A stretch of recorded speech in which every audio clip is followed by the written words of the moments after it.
Bonjour et bienvenue dans Bonjour chez vous. Frank est très en forme aujourd'hui. Il a trouvé le On est sens de sa vendredi. vie, apparemment. Il a trouvé le sens de sa vie, effectivement.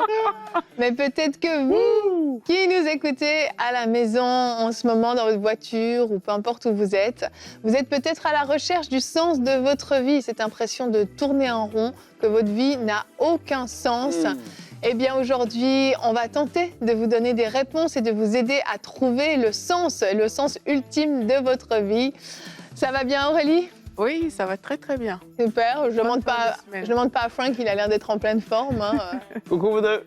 Coucou Frank. Ça va? C'est vendredi. C'est vendredi. Yes. Plein de Et- peps. Mais oui, et le vendredi, qu'est-ce qui se passe le vendredi dans Bonjour chez vous, Frank ? Adam, bonjour chez vous. On a une rubrique. Il y a une rubrique, c'est mon histoire. Merci Ouais. Aurélie. Et Hein. après, on mange de la pizza vendredi soir.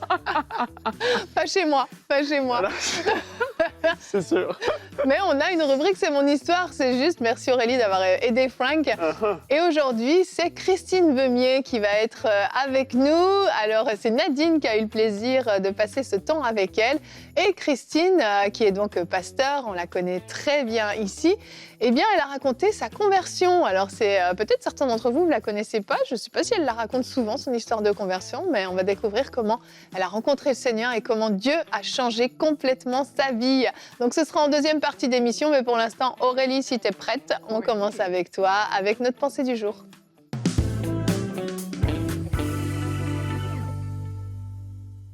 Aujourd'hui, j'ai envie de communiquer de l'espoir et de l'espérance à vous tous qui nous regardez et qui êtes à la quête de quelque chose au fond de vous. Plusieurs parmi vous, vous ressentez peut-être un vide profond et vous ne savez pas forcément comment l'expliquer. Il y a certaines personnes qui se disent que peut-être aujourd'hui je n'ai pas grand-chose et quand j'aurai plus, ce vide va se combler. Et il y a d'autres personnes aussi qui se disent ben, aujourd'hui j'ai plein de choses mais qui voient visiblement à l'intérieur d'eux qu'il y a quelque chose qui ne va pas en fait. Donc ça veut dire quoi? Ça veut dire que ce n'est pas la richesse forcément qui comble ce vide-là. Et la seule façon de combler ce vide, vraiment, c'est la bonne nouvelle que nous voulons vous annoncer aujourd'hui, c'est Jésus-Christ. Posséder davantage de choses dans la vie ne comblera pas ce vide qu'on peut ressentir à l'intérieur de soi. Faire des sorties, aller dans des restaurants de luxe, aller dans des restos, des hôtels, tout ça, ça ne va pas faire l'affaire non plus. Mais Jésus est vraiment le seul qui a cette capacité de venir à l'intérieur, venir à l'intérieur. Quand vous acceptez Jésus dans votre cœur, ce vide vraiment, il peut être comblé totalement et complètement. C'est Jésus qui a dit ça, il a dit « Venez à moi, vous tous qui êtes fatigués et chargés, et je vous donnerai du repos. Recevez mes instructions, car je suis doux et humble de cœur, vous trouverez du repos pour vos âmes. » Toutes les personnes qui viennent à Jésus-Christ sincèrement expérimentent quelque chose à l'intérieur qu'il n'y a que Jésus-Christ qui peut faire. C'est le repos de l'âme et c'est quelque chose qui vient vraiment combler toutes sortes de choses qui pouvaient être là. Vous allez regarder la vie différemment. Peut-être jusqu'aujourd'hui, vous voyez la vie sous l'angle de vos richesses, sous l'angle de votre pauvreté, sous l'angle de différentes choses. Mais regardez la vie avec Jésus-Christ dans son cœur, ça change complètement tout. Jésus est venu pour vous libérer de vos fardeaux.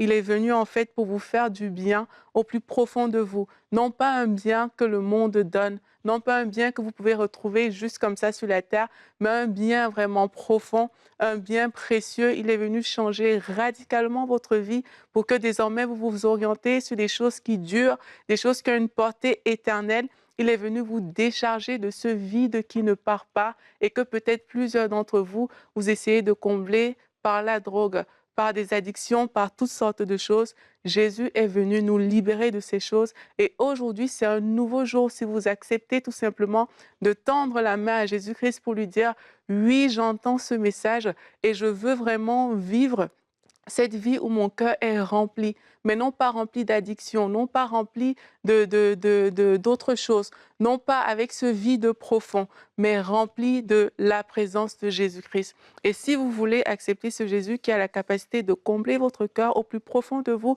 vous n'avez qu'à l'inviter tout simplement et à lui dire « Jésus, viens dans ma vie, viens dans mon cœur, prends les rênes, prends le contrôle. » Il est disponible vraiment pour vous aujourd'hui. C'est une main tendue qu'il vous fait aujourd'hui alors qu'on est en train de parler. Saisissez-la et bienvenue dans un nouveau monde, un monde où on est plein, où on est rempli parce qu'on a reçu Jésus-Christ dans notre cœur. Amen, amen. Ça change une vie, ça change toute notre vie. Eh oui. C'est une transformation qui est faite.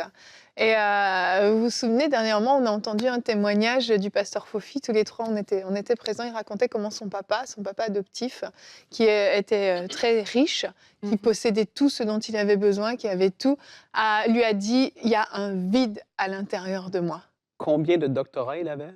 Oh, je ne sais plus. Je pense que c'était un truc comme 5. Oui, je crois. 5 je crois. doctorats. Quelque chose comme ça. Très, très, très éduqué, très cultivé. Effectivement. Donc, il avait tout. Il avait tout ce qu'il voulait. Mais il avait ce vide à l'intérieur de lui. Et ça fait réfléchir. Salomon, qui possédait tout en abondance, il a eu tout ce qu'une personne peut désirer, absolument tout. Eh bien, il a fini sa vie en disant « Tout est vanité, vanité des vanités ». Et en fait, c'est un constat qu'on a tous fait à un moment ou un autre de notre vie.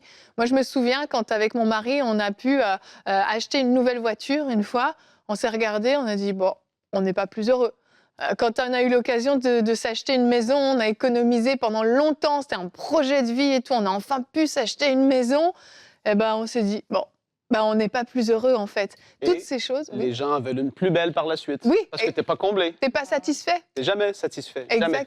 Tu cherches plus. Mais en fait, tu cherches à combler quelque chose qui ne peut pas se combler par le matériel, qui ne peut pas se combler par des doctorats, c'est ça, accomplir des choses dans la vie, devenir quelqu'un dans la vie, devenir quelqu'un de connu, de célèbre, peu importe, toutes ces choses derrière lesquelles on court ne nous combleront pas, parce qu'il n'y a que Jésus qui peut réellement combler un cœur. Oui, et après ça, c'est ça qui est extraordinaire, c'est que beaucoup de personnes vont regarder cette émission et vous ignorez même, ou peut-être que vous n'avez jamais réfléchi à ça, que Dieu est celui qui vous a formé, créé. C'est ce qu'on enseigne, c'est ce qu'on dit ici à EMCI.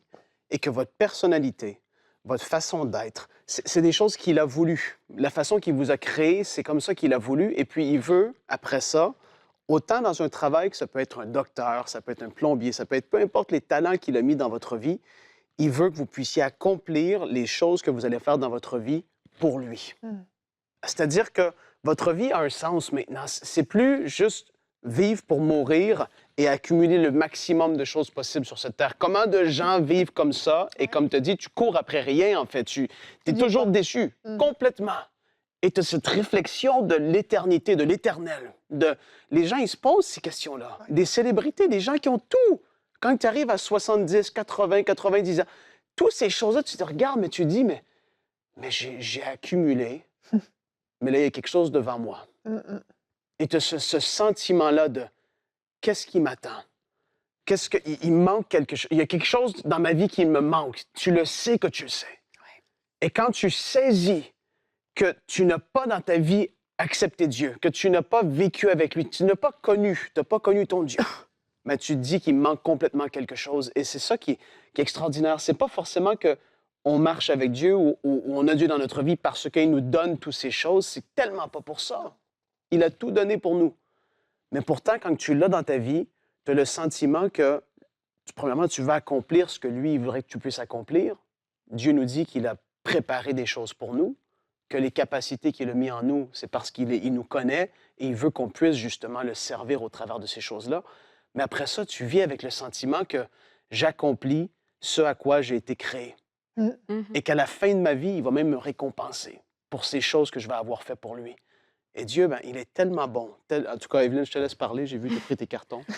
mais c'est extraordinaire de pouvoir vivre avec ce sentiment de ma vie sert à quelque chose réellement. Et c'est pas un truc vanité où est-ce que tout le monde peut dire ça et ça se retrouve dans tout. Et puis toi, Frank, c'est dans Dieu que tu as trouvé ça. Non, non, non, non. C'est la vérité. Vraiment. C'est en Dieu seul que tu as une paix extraordinaire comme ça, que tu as un sentiment comme ça. Tu ne trouves pas ça nulle part ailleurs. Non. Non, vraiment. Ce que je voulais partager, Franck, c'est notre verset du jour. Je l'aime vraiment beaucoup et c'est important de comprendre, c'est la parole de Dieu. La Bible le dit, donc ça veut dire que chaque être humain est concerné. Ecclésiaste 3, au verset 11, nous dit que Dieu a planté au tréfonds de l'être humain le sens de l'éternité. Et pourtant, l'homme est incapable de saisir l'œuvre que Dieu accomplit du commencement à la fin. Dieu a mis ce sens de l'éternité. Et dans Romains, on peut lire aussi que la création elle-même parle de la grandeur de Dieu, mais souvent on ne le voit pas. Et en fait, ces versets-là nous font comprendre que On a tous, au fond de nous, si on est honnête avec nous-mêmes, si on est sincère avec nous-mêmes, on a cette compréhension qu'on est éternel et qu'il y a une éternité. Mais la question, Complètement. c'est qu'est-ce qu'on va en faire? Cette vie sur Terre, on est là, oui, on cherche un sens, on veut absolument en faire quelque chose, mais en réalité, cette vie va s'arrêter. C'est un grain de poussière, un grain de sable. Mais après, la suite, l'après, le sens de l'éternité est en chacun d'entre vous. Et vous devez vous poser cette question, qu'est-ce qui m'attend après? Où est-ce que je vais aller après ça? Après cette vie derrière laquelle j'ai couru, derrière l'argent, derrière les voitures, derrière la gloire, la popularité, la sexualité, peu importe, qu'est-ce qui m'attend après? Et c'est la grande question qu'il faut se poser, Ouais. parce que ce vide qu'on ressent, si on ne l'a pas comblé, si Jésus-Christ n'est pas devenu le Seigneur et le Sauveur de notre vie, si nos péchés n'ont pas été pardonnés, ce jour-là où on passera le seuil de la vie sur cette terre et on entrera dans l'éternité, on va devoir rendre des comptes. On va devoir assumer la vie qu'on a menée et ce vide à l'intérieur de nous restera vide pour toujours. Et ce qui nous attend de l'autre côté, c'est une vie de tourment. Et c'est tellement, mais tellement important que vous saisissiez ça aujourd'hui. C'est peut-être le message que Dieu avait pour vous aujourd'hui. Vous n'êtes pas tombé par hasard sur cet enregistrement, cette vidéo. Vous n'avez pas allumé votre télévision par hasard à ce moment-là. C'est Dieu qui voulait parler à vos cœurs. Et il faut savoir que tu parles de l'après, mais l'après se décide aujourd'hui, en fait, Oui, vraiment. Pour vous exact. tous qui nous regardez, l'après, c'est pas quand j'aurai, je sais pas, 90 ans, que je vais arriver à cet âge-là et que je vais me dire, ah, mais oui, qu'est-ce qui va se passer pour moi? Même si vous avez 12 ans, même si vous avez 15 ans, je ne sais pas quel âge vous avez, mais l'après, c'est aujourd'hui que ça se décide. Donc, si aujourd'hui vous décidez de faire de Jésus-Christ votre Seigneur et votre Sauveur, en fait, vous avez garanti cette éternité-là dont on a parlé. Vous l'avez vraiment activé, en fait, pour vous. Et les plans de Dieu, comme Frank disait, vont commencer à jaillir devant vous et vont vraiment vous donner ce sens à votre vie. Parfois, on peut se tromper et se dire, on a encore le temps. Mais la réalité, c'est que notre temps ne nous appartient pas. On ne sait pas de quoi est fait demain.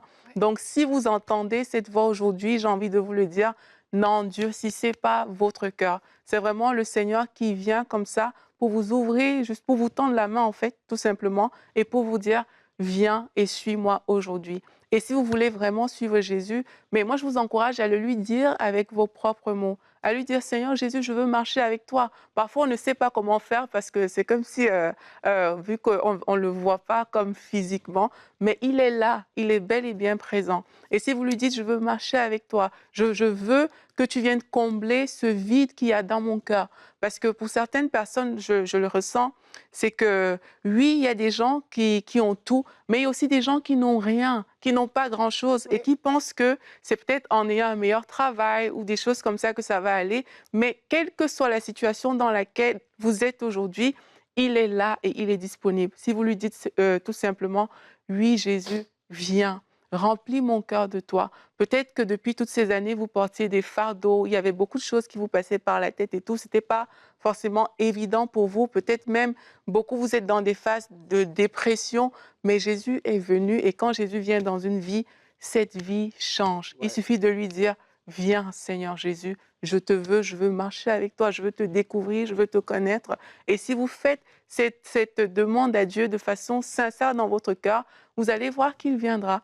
Et c'est comme ça que votre vie va changer. Vous allez voir que peut-être il y a quelque chose, je pense même que le Seigneur va vous remplir en fait, et votre vie sera totalement différente. Oui. Ouais, quand je vous entends parler, ça peut se résumer, j'ai l'impression, très simplement à, au-delà de faire des choses, tu sais, on travaille tous et tout ça, mais en fait, remplir ce vide, c'est de le connaître lui. Mhm. Tu vois? Ouais. Apprendre à le connaître. Connaître Jésus. Connaître ton Dieu au travers de sa part. En fait, le soir, tu arrives, tu apprends à le connaître plus. Tu écoutes une émission comme ceci, tu le connais plus. Waouh! Amen. Qu'est-ce que t'es bien. C'est extraordinaire de le connaître plus. Vraiment, vraiment. Et une personne a pris cette décision et ça a changé toute sa vie. Il s'agit de Christine Beumier. Je vous laisse découvrir son histoire dans la rubrique C'est mon histoire.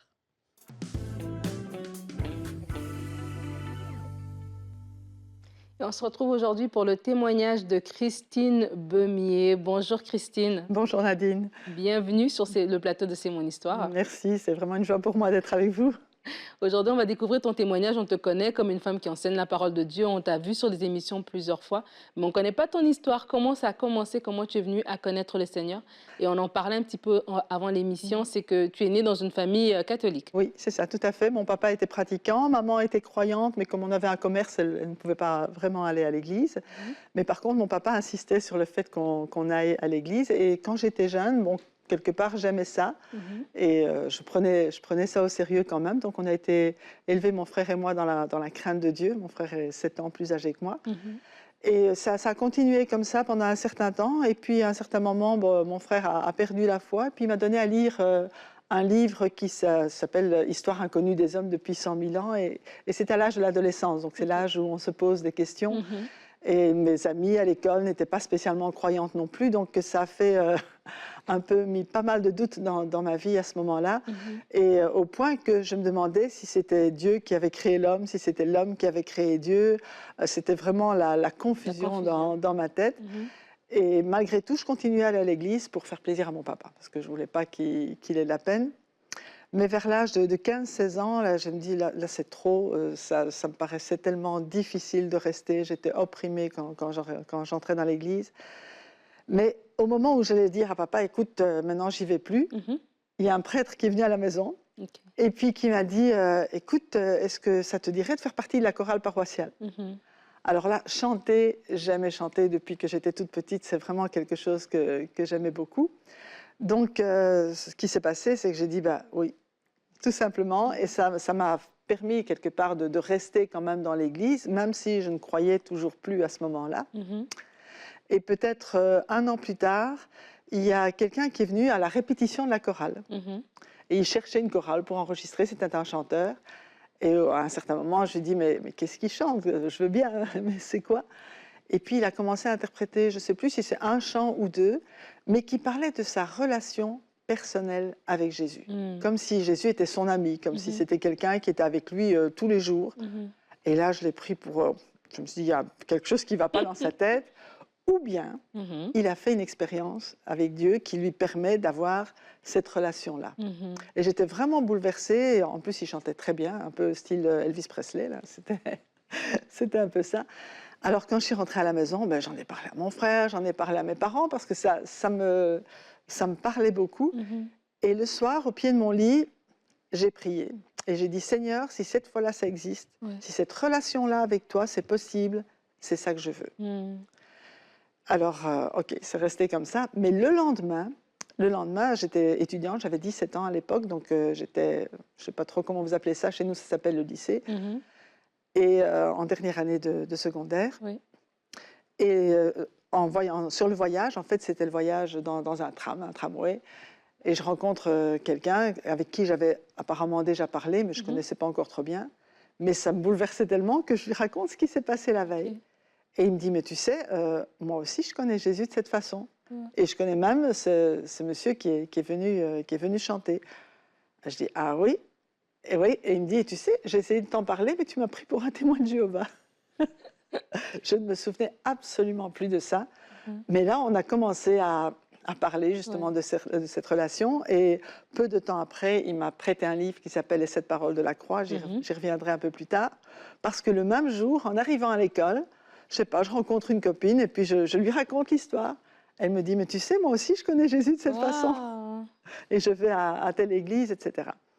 Donc je me dis, waouh, c'était vraiment quelque part la réponse déjà à ma prière où je voyais Dieu qui intervenait dans ma vie, qui était en train de m'aiguiller, quoi. Et alors, à la lecture du livre « Les 7 paroles de la croix », je savais que Jésus était mort pour le péché du monde. Ça, c'est une phrase qu'on répète tellement souvent à l'église que ça, je savais, c'était une bonne théorie. Mais à travers ce livre, j'ai compris que Jésus était mort à ma place, pour mon péché, qu'il avait été le bouc émissaire qui avait pris tous mes péchés sur la croix. Et ça aussi, ça m'a bouleversée. Ça m'a fait prendre conscience de ce que Jésus avait accompli à la croix. Et j'ai commencé à croire en lui. Mais juste comme ça, en disant, OK, Jésus, là, je veux bien y croire.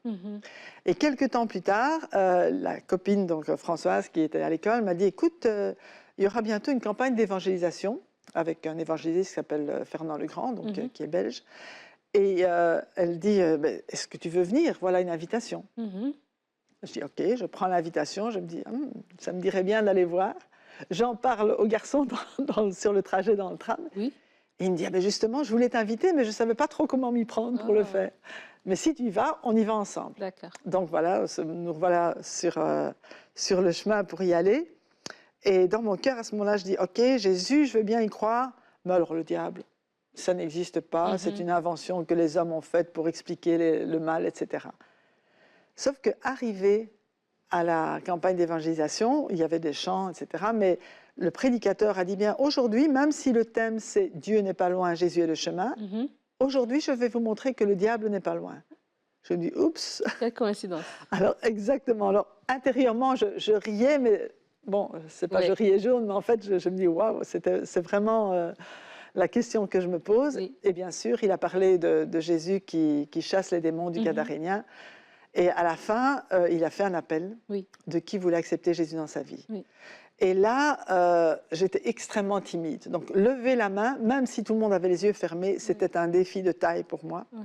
Mais j'ai dit, Seigneur, je veux vraiment que ma vie change, parce que j'étais assez dépressive. Hein, j'avais plutôt des envies de suicide qu'autre chose, bien que extérieurement, tout allait bien. J'avais une famille aimante et tout, je travaillais bien à l'école, mais à l'intérieur, ma vie n'avait pas de sens.